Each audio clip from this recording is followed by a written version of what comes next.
My name is Richard Nguyen. I'm rather old now. I'm pretty much raised in Ottawa, and my parents had a restaurant for like 15 plus years. Okay. So I was working there since I was like 13 years old. And so I grew up kind of in the restaurant business. It's a little different, not fast food. But I mean, everything I owe is to my parents. You know, they came here, they're refugees. They came here with nothing, and they managed to, take care of four good kids. So yeah, everything I owe is to them, but definitely the restaurant background helped a bit. Yeah. I knew certain processes and stuff to do, but yeah, I don't know. I just want to owe it to my parents. That's it. Like, that's all I have to say. Like, That's nice. Yeah. I love that. From an outsider's perspective, okay, you have to hear me out. yeah. This, out of nowhere, showed up and it's popular as hell. Everyone loves it. Everyone wants your burgers. Yeah. Everyone's talking about your burgers. But it happened literally almost like an overnight success. Richard has built not only a brand, but a beautiful product that people very much. come here for, usually sold out before it even closed the shop. So I wanted to know, like, how did this happen? Did you ever imagine this happening? Honestly, definitely in the future, like, this was like my vision for the brand Yeah. and for the business, but I didn't think it would happen this early. But honestly, my main focus was consistency, good quality, and paying attention to like most details that I found a lot of burger places didn't pay attention to. So I think that's what we focused on, and that's where we like penetrated. That's what made us, like, I think, popular. On top of like just the brand itself is a little fun and goofy and stuff. Yeah. But I think at the end of the day, the product itself, a lot of people liked it. So Yeah, and you mentioned like details that a lot of other places miss. Like, what are those things that you found other places missed and that you kind of capitalize off of? yeah, so I found like before opening the spot, I bought it in excuse me, around November, October, and I went to eat at a bunch of burger spots for a few months, and I found like they didn't season their burger properly. They didn't have much color on it, which is important, the Maillard reaction. 100%. I treat our burgers like a steak, right? And then their buns, they're soggy. Yeah. And what else? Those were like the main points. And also the fries, they weren't really crispy. They didn't Yeah. have good seasoning, so I made sure to like target that. Okay. Yeah, so. Good stuff. I wanted to ask, like, what was like, why burgers? Why not, like, I don't know, something else, right? Yeah, so it comes back to my parents' restaurant. Like, it was a lot of work at a Vietnamese restaurant. You have to marinate a bunch of meats, and then like the pho itself takes 24 hours to boil, and then you have to like manage a bunch of different things.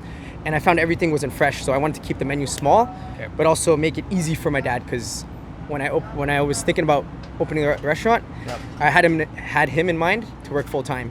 So I didn't want him to like do a lot of work, to be honest. So I found like burgers, small menu, and burgers were simple to execute, but also you can keep stuff fresh all the Okay. time. So our only thing that's frozen would be like our butter and our gluten-free buns. That's wild. So, like, nothing's ever frozen. It's always fresh. Our What beef is always fresh, yeah. Our ground beef. Okay, that's good. And what kind of beef do you use? Is it like local beef or just something that you kind of... Yeah, it's local from a meat supplier. They've been serving Ottawa for over 70 years. Nice. Our beef is grass-fed, AAA, no antibiotics, no hormones, and it's halal for the people that only eat halal. So That's perfect. Yes, sir. Okay, and you said that your dad works here? Is he here right now?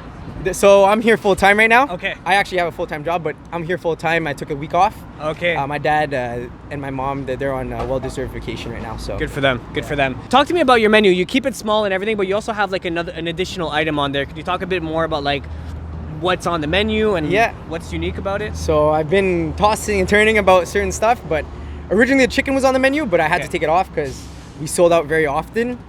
Took a lot more work to do, and I just felt bad when people came by, like they're like, it's our third time coming by and it's sold out again, like, So I took it off. It's going to be more of a special item. Yeah. The reason why is because we have to like process it, cut it, butterfly, then like those chicken nuggets, we Yeah. cut it smaller, and then we also brine it for 2 to 4 days in our seasoning and also our house pickle juice. Okay, wow. But our main items that will be on there is our smash daddy, our Wagyu daddy, and our shrimp and chips and some fries. Okay. Yeah. When do you like? When does your service start? Like, when does it? I know you stop at 8 o'clock. Usually, you're sold out way before 8. Yeah. When do you start service? We start at 11. 11 a.m.? Usually it starts to pick up around 11:30, 12. Okay. But sometimes on the weekends we take until like 8:30 because there's like a lineup. Yeah.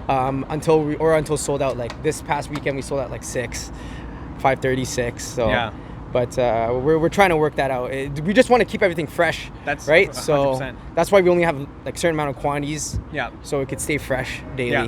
One of the questions I wanted to ask too is like, okay, so you start at 11, but like a lot of the things on the menu, you said they're homemade, they're fresh and stuff like that. When do you come in? Like, how do you prep the line? You know, this is a small food truck, but like, how do you do it? How do you prep this? So yeah, as much as I owe it to my parents, I owe it to the guys too, behind the scenes. Yep.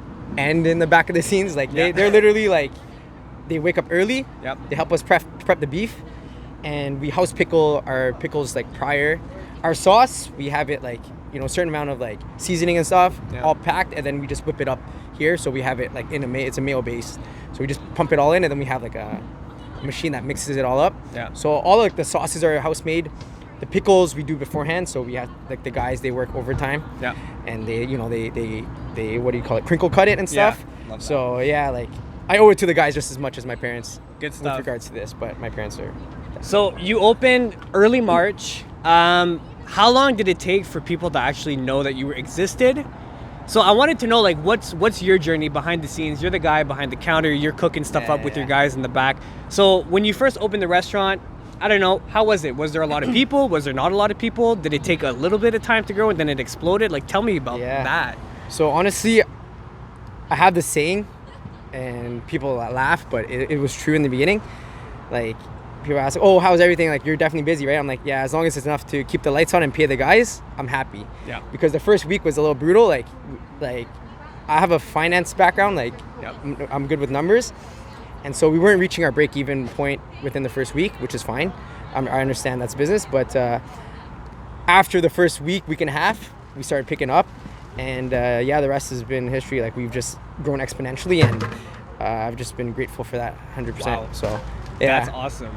Honestly, the first like 2-3 weeks when we were selling out, like it was due to like, you know, we didn't have too much quantity, but now it's like our quantity is like pretty high and we're still selling out. So that's crazy to me. But I think it all comes down to one, being yourself with the brand, but two, having good quality stuff, right? People love that stuff. And honestly, like a lot of burgers here, they're like frozen and stuff, and like they don't get good color, not well seasoned. So it's like, it wasn't like too crazy. I think if you just have a good product, it'll market itself at the end of the day. Yeah. And then anything else is just gravy bonus, right? So yeah, perfect. Yeah. That's what I was gonna ask too. I'm like, you know, obviously if you're selling out and people are lining up to get your product, what do you think your product speaks to them? Like, how does your product speak to them in the sense of like why is it that it's selling out for them? Like, what's good? I think it's different. Yeah. But also, like, since we pay attention to quality and also our consistency is like unmatched. Yeah. Like, everything is timed, but also like we have extra hands on site. Like, I know a lot of businesses, it's tough to be a restaurant, especially in this day and age. And so people have like short staff to like offset their overhead, right? Yeah. To make sure they can pay the bills, which I understand, but we make sure, like, even today, like, we're definitely overstaffed, like, you know? And that's to have someone like looking over and making sure the quality is good. Speed is good too at times. So yeah, it's definitely not easy, but quality, consistency, and just being yourself, right? And like so do you think that your burger is like, obviously it's the product that shines, but like, do you think that in Ottawa there was a burger that was like do you think that in Ottawa there was like your type of product was missing? 100%. Like especially the Oklahoma style. Like, that's no one is doing Oklahoma style. Is that something you do all the time? Like, every burger's Oklahoma Unless style? people ask no onions, then it's technically just a smash burger. But our burgers traditionally, like, just normally, our smash daddy is just Oklahoma style. Yeah. And yeah. About your Wagyu, so like, what kind of Wagyu beef is that? It's Japanese Wagyu, and I hope our suppliers aren't lying, because they've been here for over 70 years, right? So I don't think they'd ruin their rep over like Japanese versus American Wagyu, even though it's a bit cheaper. But they do source a lot of meat globally. And so I wouldn't be surprised if like it is, well, I'd be surprised actually if it's not authentic Japanese Wagyu, because they sell like authentic Japanese Wagyu beef, like steaks. Wow. So when they do trims and stuff, that's what goes into our beef, and they do custom for us too. Nice. So we have enough quantity now that they do custom, and even our regular ground beef, it's a custom fat percentage to our liking, so that's a good bonus to have. Another question too, so it's known that you sell out a lot. How can people ensure that you still have stock? What's the best way to figure that out? I'd say check our Instagram is the best. Like, I try to post on our stories as soon as possible, unless like it's a super long lineup and we're short. Then but I try to post as soon as possible on our Instagram stories. Okay. Yeah. And what's something that people should know before coming here? That they should know that our food is awesome, but also you should expect impeccable service. We treat everyone very well. Well, we try our best, and just expect some good food and a good time. Yeah. Yeah. Now, obviously, you mentioned that like this growth was kind of unexpected and it really took you by surprise, but also not really, because you knew what your values were for your business, which was like impeccable product, consistency, quality control. That's really good. Service. So like now that you're in this position, like what do you expect moving forward? Like, do you have a vision for like maybe 1 year from now or 2 years from now? So 1 year from now, definitely maybe another location or two. I had some sort of like Jordan. Shout out to Jordan. He came the first week and he wrote a piece on us. Okay. It was a good piece. Jordan Pizzuti. I hope I didn't butcher your name. We'll tag him.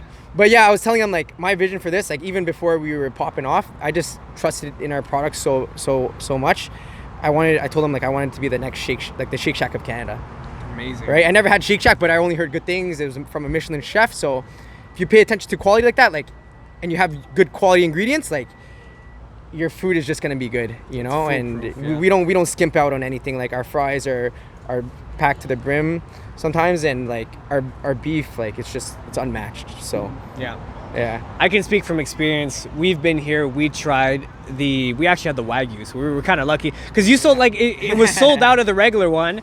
And we were like, fuck. I'm like, fuck it. Let's just stay. Like, let's just get the damn Wagyu. I think that day you came, we sold out at 6, and then we sold out the Wagyu at 6:30. So then, between that time. Yeah, it was perfect. We actually legit, just before the Wagyu sold out too. Yeah. So it was perfect timing. And my God, like sometimes I dream about that. Oh still. Man, thank you That's so much. That's a damn good burger, man. Like legit, I don't want to boost it, but it's really good. Like for a smash burger, it's unmatched. And honestly, one thing I want to mention is that I guess I love when people are enthusiastic about my place as much as I am, and you could tell the passion from me is I'm losing my voice. Like I've been working here full time for 3-4 days, and I'm just yelling. Like I love it here. So there you go. I love that. Do you want to say anything else before we conclude the interview? Shout outs to my parents. That's it, and hopefully Smash Daddy does as well as I hope it does. I think it will. Richard, it was a pleasure speaking to you. Thank you very much, brother. Thank you so much for your time. I know you're a busy man. Yes, sir. Guys, honestly, if you haven't come down here, like he said it himself, I couldn't have said it any better. Quality is unmatched. It's really good. Great value for your money. You definitely need to come here. There's no denying it. Thank you so much. I'm really excited for the future, man. Thank you very much, bro. I can't wait to see it.